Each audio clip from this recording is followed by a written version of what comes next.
Ini untuk saya, dia actually beli 10 atau 20 kaftan baru. And I actually order yang ni je, macam I said like I want this one. Tapi I saw this one which is agak cantik, so I took it as well. Jom kita unboxing. Macam color and rupa dia macam agak sama, tapi bukan sama. Sebab ni dia macam bunga macam ni, tapi ni macam rose.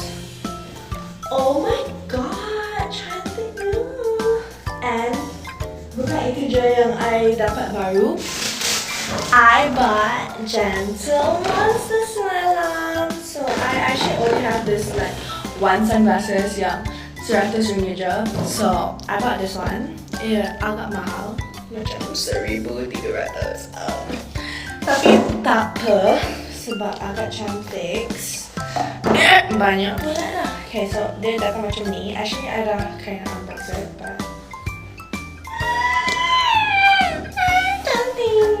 so bila you beli gentle monster, they will fit it to your face.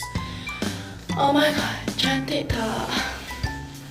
Oh my god, siapa tu? Orang cantik. Actually like, I tak boleh pilih between like black and like khaki like this brown. Tapi orang dekat sana cakap yang khaki suits my face well, and I got macam cat eye shape. Korang rasa it's worth 1.3k ke tak? And also, jangan tengok saya punya bulu mata sebab saya ada bad habit yang I suka like pluck all my eyelashes. So, nanti saya ada appointment untuk jadi cantik again. But, cantik tak? Who is she? She's so pretty. Lah, dia ni. Korang nak tahu tak apa daily life saya dekat KL? So, saya akan bangun pukul 7. Lepas tu saya akan ada sarapan pagi dengan nenek saya at like 7.30 sampai macam 9. And then, sometimes I ada kerja pagi-pagi. So, I start work macam pukul 10. And when I say kerja, I mean like shoot or event or meeting.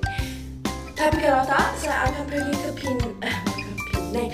I akan pergi ke salon untuk basuh rambut I. Tahu tak, dah 3 minggu I dekat KL, I tak pernah basuh rambut I sendiri.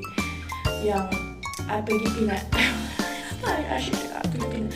I pergi salon hari-hari atau almost hari-hari, like every 2 days.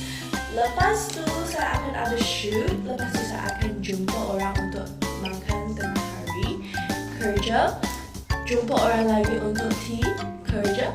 Jumpa orang lagi untuk makan malam. Dan lepas tu, it will be midnight already. So hari ni saya punya itinerary is saya kena pergi Media Prima, agak dekat dengan rumah saya. So itu saya kena sampai situ 10.30. Sekarang 9.30. Lepas tu 12.30 saya akan jumpa kawan untuk makan tengah hari. So basically I'm reuniting with all my friends. And then 2.30 saya ada appointment untuk buat lashes eye. And I'm gonna do my hair. My best friends are gonna meet me at the salon and then we're gonna spend the day there. We're gonna do my hair and I just did my nails. So maybe I'll do my pedicure or I will get a foot massage or get my hair done and my lashes. Lepas tu, I'm supposed to meet another friend for dinner. Tapi saya ada benda lain yang rumah saya nak saya buat. So, mungkin saya tak akan jumpa kawan tu hari ni. And then I have another thing nak. And esok pagi pukul 7, manager I akan ambil saya untuk pergi ke Berharga. Ya Allah, itu belakang. Saya sebenarnya takut kucing dan saya ada 6 kucing.